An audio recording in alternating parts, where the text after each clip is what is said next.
আসসালামু আলাইকুম। Welcome to wonder food. আজকে হচ্ছে ঈদের দিনের কিছু কাজকর্ম শেয়ার করব আপনাদের সাথে। আর ভিডিও শেষ পর্যন্ত দেখলে অবশ্যই আপনাদের জন্য কিছু টিপস আছে। আর সেটা হচ্ছে হুইপ ক্রিমে ব্লাক কালার করার এই সমস্যাটা নিয়ে।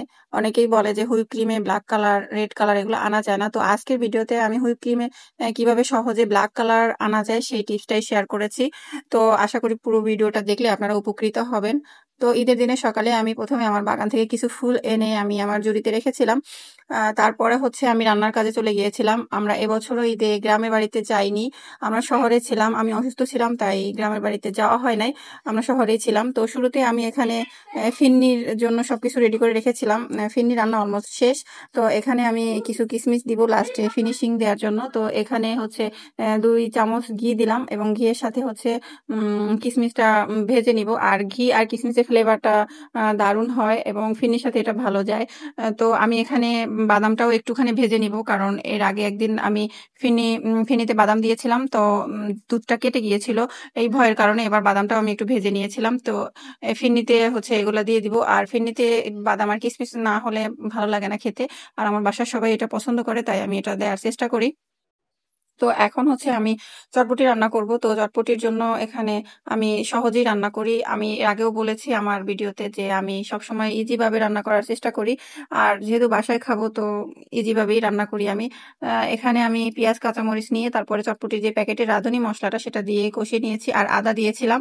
আর তো লবণ আর তেঁতুল দিয়ে পানি দিয়ে ফুটিয়ে নিয়েছি। আর আমি লাস্টে যখন উঠানোর আগে চটপটির মধ্যে হচ্ছে একটু ডিম দেই। ১-২ টা ডিম ভেঙে এর মধ্যে দিয়ে দেই টেস্টটা বাড়ানোর জন্য। আর এমনিতে যখন বাটিতে নিয়ে খাই তখন তো সিদ্ধ ডিম, কাঁচামরিচ তারপরে হচ্ছে ধনেপাতা, টমেটো, শসা এগুলো যে যার টেস্ট মতো নিয়ে নেয়। তো এখানে আমি ঈদের দিনের জন্য দুপুরে রান্নার কাজটাও শেষ করে ফেলেছিলাম। গরুর মাংস রান্না করেছিলাম আর খিচুড়ি। বাসার ওরা সবার মানে আবদার ছিল খিচুড়ি আর গরুর মাংস খাবে। তো সেটাই আমি করেছিলাম। এখানে খিচুড়িটাও রেডি। তো এই রান্নাবান্না শেষ করে আমি আমি একটা কেক করতে গিয়েছিলাম। মানে ঈদের দিনে আমার বাসায় কেক হবে না তা তো হয় না। তো এখানে আমি আগের দিন রাতে কেকটা রেডি করে রেখেছিলাম। তো এখন হচ্ছে ফাইনাল ফিনিশিং দিতেছি। এখানে বেশি ডিজাইন করি নাই।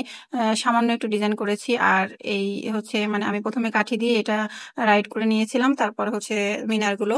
তারপরে ব্লাক কালার দিয়ে এটা আমি ফিল করে দিব। আর ব্লাক কালার করার জন্য হুইপ ক্রিমে অনেকেই বলেন যে ব্লাক কালার হয় না, ব্লাক কালার আসতে চায় না। শুধু ব্লাক কালার না, রেড কালারও আসতে চায় না। তো রেড কালার বা অন্যান্য কালার নিয়ে আমি পরে আরেকদিন কথা বলব। আজকে হচ্ছে ব্লাক কালার নিয়ে যেহেতু কাজ করতেছি তো ব্লাক কালার নিয়েই কথা বলি।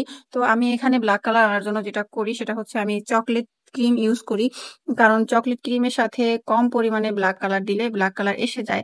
এছাড়া যদি সাদা হোয়াইট কালার ক্রিমের সাথে ব্লাক কালার দেওয়া হয় অনেকগুলো কালার দিতে হয় এবং অনেকগুলো কালার দেওয়ার কারণে ক্রিমটা তিতা হয়ে যায়। তো এই কারণে আমি হচ্ছে চকলেট ক্রিমটা ইউজ করি এবং চকলেট ক্রিমটা ইউজ করলে হয় কি এটা খুব দ্রুত কালারটা চলে আসে এবং আপনি যদি আগামীকালকে কাজ করেন তাহলে আজকে রাতে হচ্ছে ব্লাক কালার ক্রিমটা বানিয়ে ফ্রিজে রেখে দিবেন। তাহলে কালারটা আরো গাঢ় হবে। এটাই হচ্ছে টিপস। অনেকেই আছে যে যখন কাজ করবে তখন ব্লাক কালার বানিয়ে তারপর কাজ করার চেষ্টা করে। না, এটা কখনোই করবেন না। আপনি আগের দিন রাতে বানিয়ে রাখবেন, পরের দিন কাজ করবেন। দেখবেন যে আপনি আগের দিন রাতে যেভাবে রেখেছিলেন তার চেয়ে আরো অনেক সুন্দর কালার গাঢ় হয়ে গেছে। তো এখানে আমি পাশে একটু বর্ডার দিয়ে নিলাম। যেকোনো কেকের মধ্যে একটু বর্ডার দিলে ভালো হয়। আর এখানে হচ্ছে আমি ফন্ডেন্টের কিছু টপার দিয়ে দিচ্ছি। এগুলো হচ্ছে স্টার বানিয়ে রেখেছিলাম এর আগেই আমি। তো ভাবলাম এখানে খালি লাগতেছে তাই এগুলো আমি এখানে ইউজ করেছি। আসলে ডেকোরেশনের কাজটা আপনি করতেই আপনার হাত চলে আসে এবং চোখের দেখা দেখে কোথায় কি দিলে ভালো লাগবে, কোন ডিজাইনের সাথে কোনটা যায় এভাবেই আসলে করে। আর কিছু আইডিয়া তো আমরা সোশ্যাল মিডিয়া থেকেও নিয়ে থাকি যে বিভিন্ন মানুষ যেভাবে করে ওইভাবেও কিছু করার চেষ্টা করি। এখানে কপি বলা যাবে না। সবাই তো এভাবেই করে। একটা ডিজাইন হলে সবাই ওটার মানে করার চেষ্টা করে। তো আজকের ভিডিও এই পর্যন্তই। আজকের ভিডিও কেমন লাগলো সবাই কমেন্ট করে অবশ্যই জানাবেন এবং এই হচ্ছে আমার রান্নাবান্না। কেক আর ফিরনি আর চটপটি আর আমি তেমন কিছুই করি নাই যেহেতু আমি অসুস্থ ছিলাম। সবাই ভালো থাকবেন। আল্লাহ হাফেজ।